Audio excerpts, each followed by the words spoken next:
Hi, this is Ariane from Iles-de-la-Madeleine Handmade Soap Shop in the Magdalen Islands, Quebec, Canada. Today I'm going to show you how to make a mini photo studio in your home at very low cost to take pictures of your beautiful soapy creations or any other small craft project that you would like to photograph. Let's take a look at what you will need to make this photo studio. First, you will need a couple pieces of foam board, depending on the size you want to make your photo studio. In this project, I'm only using one. Then you will need a hot glue gun, some paper clips. Also, you will need a long ruler, a sharp knife to cut the foam board, and in this case, I've chosen for my background a blue and a white Bristol. You can use any other color. I have marked my foam board at 15 inches, which is the middle of my board, and using a sharp knife, I will cut it in half.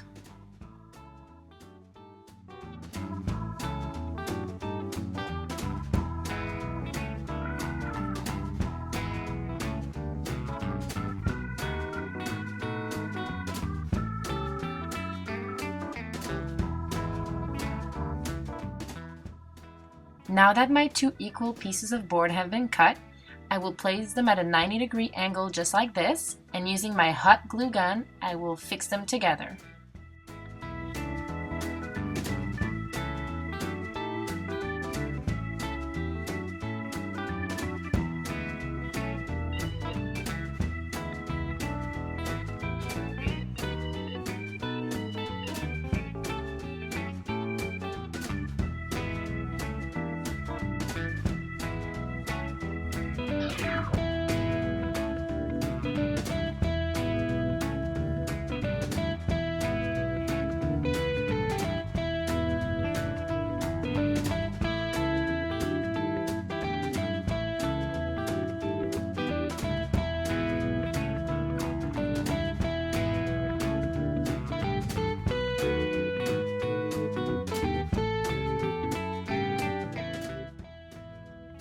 Now that the other side is dry, I'm gonna apply one last coat of hot glue on the back just to make sure that this is solid enough.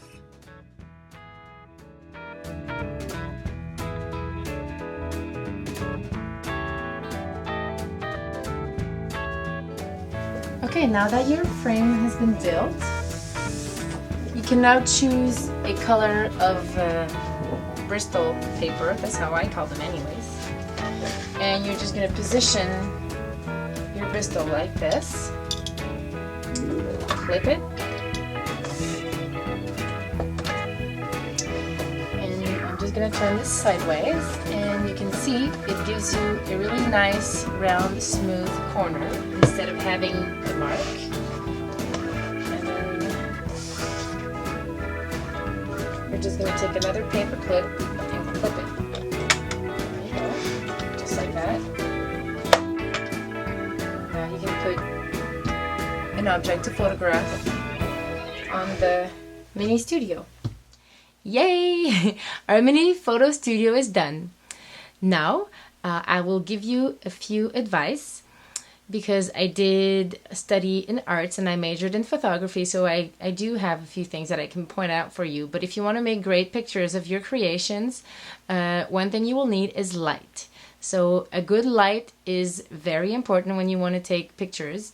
You don't need to have special equipment. You can just take this studio outside as it is very portable.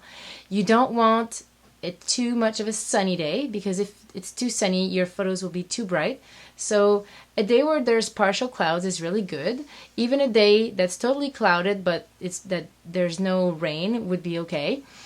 But if there's too much sun and you need to get your pictures taken, you can always put a shade, like a big sheet in front of your studio that will block the direct sunlight, or put yourself in indirect sunlight place, maybe in your home where near a big window. And then if you want, you can always find some special equipment like this. Well, that's a little too bright, but you get the picture. So those are not so expensive. If you think that you're going to be taking lots of pictures, you can get 2 or 3 of those. Those are just regular daylight bulbs that are on a little tripod, so they're very easy to position. You can check out this deck It's an online and real life store. They're in Canada, and I will put the link below. If you're in the US, you can always check out Freestyle Photography. That's where I buy a lot of my photography equipment. And anyways, I will just show you how to set up these lights if you're using special lighting equipment.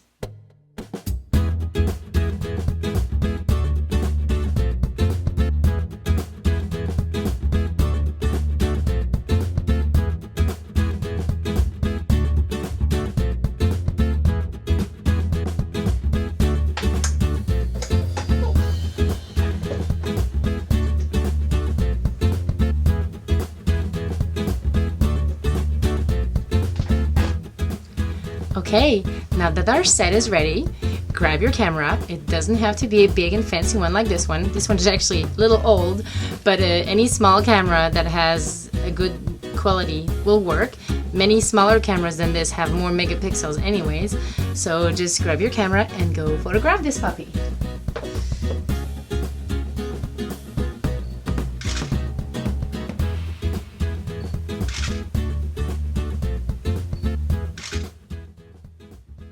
I will now show you two pictures taken with this home studio, one with the blue background, one with the white background. Also, you may want to know that I've passed those pictures through iPhoto and modified the levels a little bit to get a better contrast. I hope you've enjoyed this video. Thanks for watching.